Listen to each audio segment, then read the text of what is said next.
E aí pessoal, aqui é o Reinaldo, tudo bem? E no vídeo de hoje, esse é especialmente aí para os colecionadores de estátuas, especificamente aí para o pessoal que curte Ario Studios, porque vai ser a maioria das peças que eu vou mostrar para vocês. Como vocês viram aí no título do vídeo, comprar ou não peças quebradas e sem caixa da Ario Studios, né? Hoje é claro que a gente existe uma divisão grande entre os tipos de colecionadores, mas para a gente não se aprofundar nisso, eu vou colocar a princípio dois tipos, né? Aquele que só quer peça nova, sem detalhe, ou seja, sem um pelo, sem um pingo de tinta no lugar onde não era para estar, sem nenhuma marquinha, enfim, sem nenhum detalhe e com a caixa intacta, né? Aí tem o outro, né, colecionador, o oposto, o outro lado, que também curte a peça, porém ele não se importa se tem caixa, se não tem caixa, se a caixa está danificada, se existe algum detalhe na peça, né? Com tinta, sem tinta, quebrada.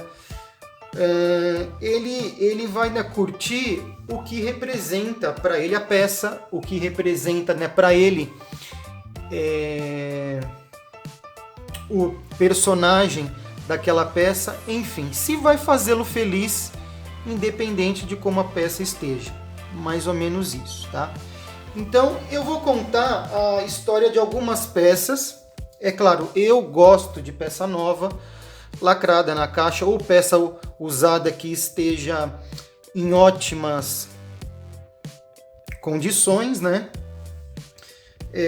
Porém, por conta de valores atualmente que subiram muito os preços, não dá para a gente ter todas as peças, mas ao mesmo tempo surgem o que eu digo de oportunidades de peça onde você paga um preço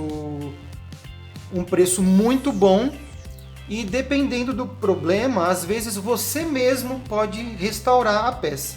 Então eu vou contar aqui a história de algumas peças e o que eu fiz, tá? A primeira peça que eu quis mostrar é esse Homem de Ferro 1:6 da Ario Studios, baseado no filme A Era de Ultron. Eu particularmente acho um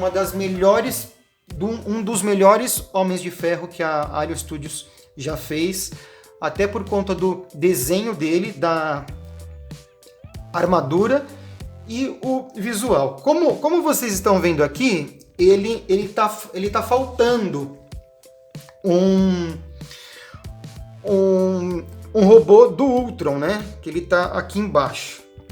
O que aconteceu com essa peça, tá? Essa peça era de um lojista, ficava no showroom dele, e a história é mais ou menos que o braço onde ele segura o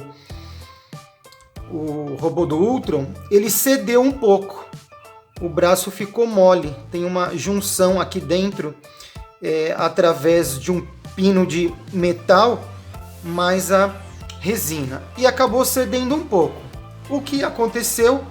O robô do Ultron acabou indo ao chão, foi uma queda de mais de 1 metro, e acabou espatifando o robô do Ultron em vários pedaços, né?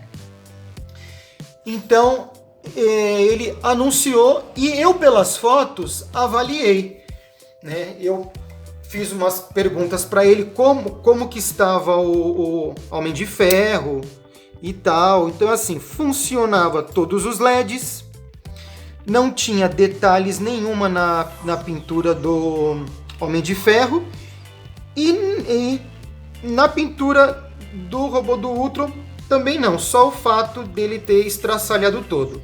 E na base também um mínimo detalhe que eu vou citar para vocês também, tá? Aí, o que eu fiz, né? Primeiro, como eu vi que o braço do Homem de Ferro ele estava mole, tinha cedido um pouco, eu vi se dava para remover. Tá? Quando isso acontece é porque esse pino de metal ele quebrou lá dentro ou porque a resina quebrou ou descolou. Então eu consegui remover o braço sem quebrar, né, praticamente nada. E aí eu fiz o quê? Eu usei uma dica bem legal para vocês que podem fazer reparos se você tiver um mínimo de habilidade. Eu usei massa plástica, aquela que se usa para fixar cuba, para fazer a funilaria de veículos. Ela é uma massa que ela é muito boa para unir e também depois de seca ela fica muito rígida, ela fica muito dura, muito forte, tá? Isso é muito legal para usar dependendo do tipo de reparo que você vai usar na peça. Então eu fiz o quê? Deixa eu ver se eu vou conseguir mostrar. Vou tentar dar um zoom aqui. Eu coloquei massa plástica por dentro, tá? Existe um vão quando você encaixa o braço ao corpo do Homem de Ferro. Então eu preenchi tudo com massa plástica e em seguida eu fixei o braço no ângulo certinho que ia para ser, mesmo porque ele tem um encaixe próprio. Então o ângulo ele foi fácil. E aí esperei secar, tá? Após a secagem, uma outra coisa bem bacana é a parte de tintas, né? Porque você não consegue muitas vezes achar tinta da mesma cor e comprar essas tintas em quantidades pequenas. Aí que veio a minha ideia. Vou atrás de esmaltes de unha, tá? E chegar nas cores mais próximas, mesmo porque ela fica bem escondidinha lá. Esse cinza, esse prata do Homem de Ferro, né? E fui numa loja onde vende esmaltes.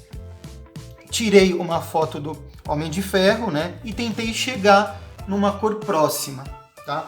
Então é assim, por ser uma quantidade pequena de tinta e numa parte onde não aparece tanto, eu pintei a parte lá ao fundo, que seria a parte de baixo, a do Homem de Ferro, e ao redor, enfim, aonde ficou parte da massa plástica, tá? Eu não sei se pela câmera vai dar, né, para ver, mas é assim, não interfere em praticamente nada na exposição, tá? Sem falar que ficou muito bom, ficou muito fixo e não corre mais riscos, né? Então esse foi o primeiro reparo que eu fiz, que no final eu considero que ficou muito bom, tá? Com esmalte de unha, porque além de ser um esmalte, né? Ele não sai, tá? Você não consegue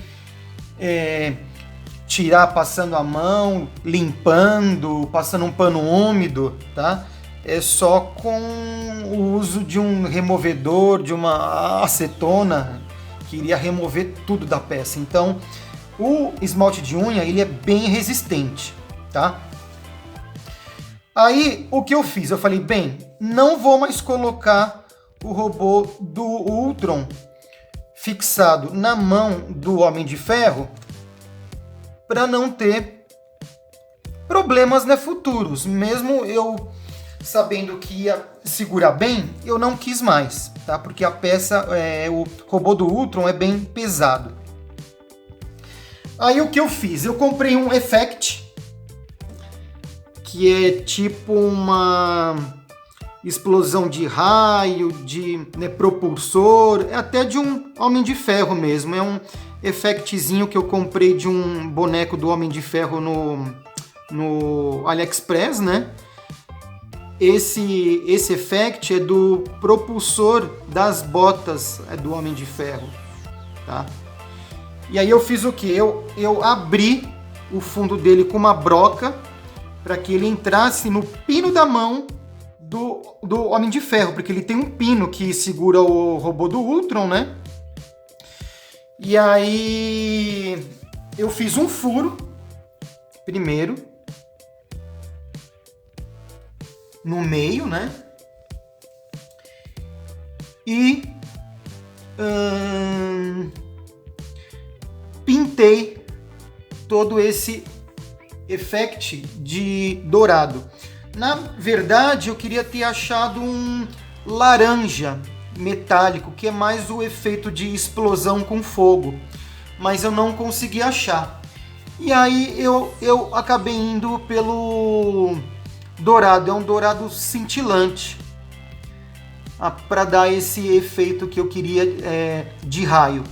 Tá? Então eu tive essa ideia, pintei antes de colocar aí, pintei o effect e coloquei. Eu acho que deu um efeito bem bacana. E para quem não conhece a peça, até nem iria estranhar, tá?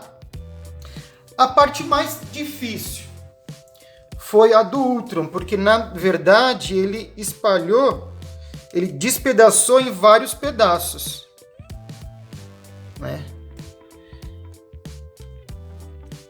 Tá aqui. Eu fiz o quê? As partes que se uniam foi o que? Foi esse braço, foi aqui, essa outra perna inteira, tá? E pecinhas pequenas. Nessas partes maiores, a emenda da quebra eu uni com Super Bonder, tá?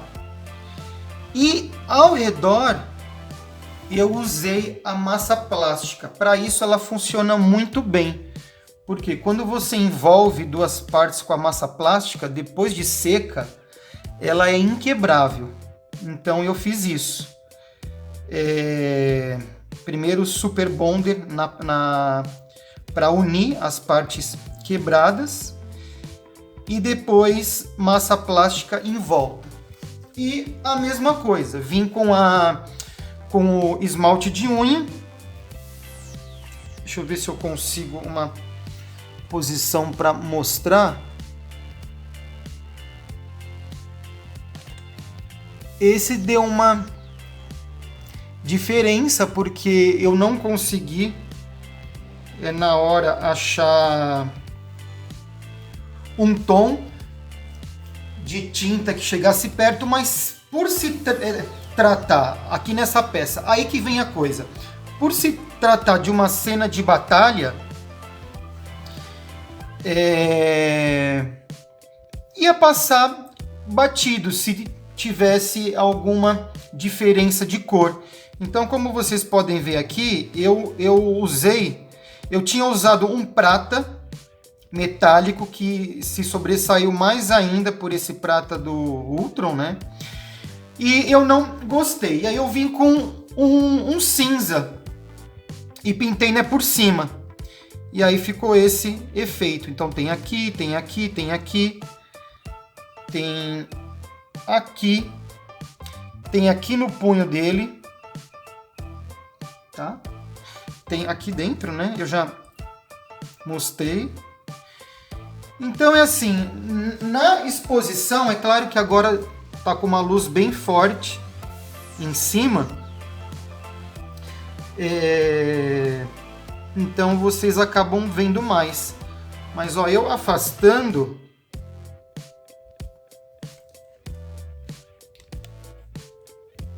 né, como se a gente estivesse vendo a olho nu,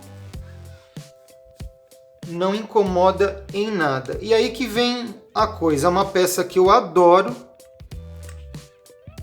e eu acho que foi uma ótima oportunidade.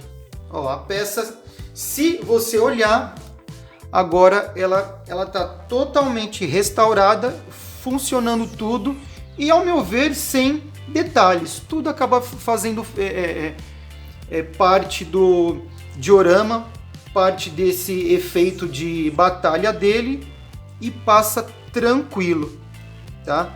Ó, é até uma peça meio que custom e ele ficou em cima da base, como se o Homem de Ferro tinha dado uma rajada, né, nele, e ele caiu.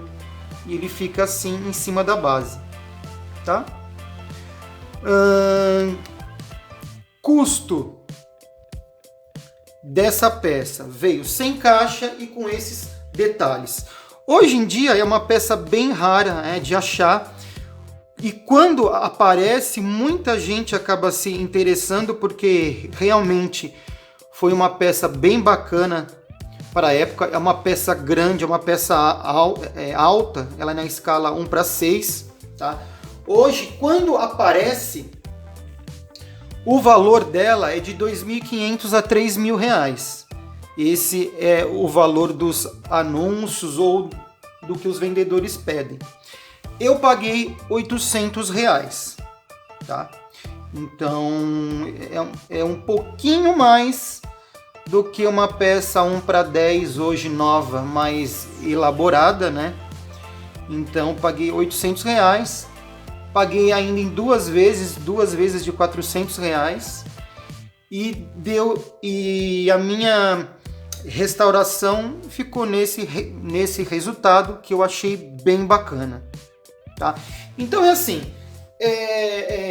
a mensagem que eu quero dar: às vezes a gente fica muito preso a uma peça porque ela tem eu não vou comprar porque tá quebrada, tem esse detalhe, mas é claro, a gente precisa pôr na balança, né?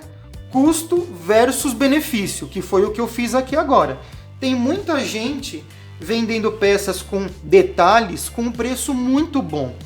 Então, se você tem interesse em economizar, em ter uma peça maior e tem um mínimo de habilidade e vontade, você pode fazer ótimos negócios, tá? Então não fica, né, com aquele medo, né? É claro, tem aquele, né, colecionador, eu vou, né, comprar, quero tudo intacto porque, né, quem sabe um dia eu vou vender. É claro que eu poderia pôr para vender essa peça, mas não é o caso. Eu comprei para mim, eu vou ficar, né, com a peça e desse jeito, né, que está. Então, para mim, não muda se ela estava quebrada ou não. Eu analisei, vi que dava para fazer uma restauração e arrisquei, tá? Então, ao meu ver, a peça ficou muito boa. Então, assim, fiquem de olho, não fiquem tão presos nisso, que a peça não pode ter nenhum detalhe, não pode ter nada de errado, né, com a peça, tá? Apareceu uma oportunidade, dependendo do problema da peça, vale a pena, você acaba pagando um ótimo preço e vai trazer um resultado final aí bem bacana, tá? Eu tenho mais peças para mostrar, mas eu vou fazer na parte 2 do vídeo para não ficar muito longo, tá bom, pessoal?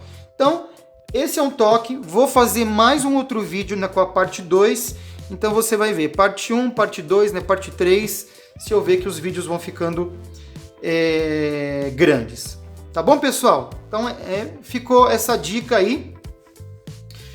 Quem puder, deixa um like no vídeo aí para dar uma força aqui pro canal. Valeu, pessoal, até a próxima.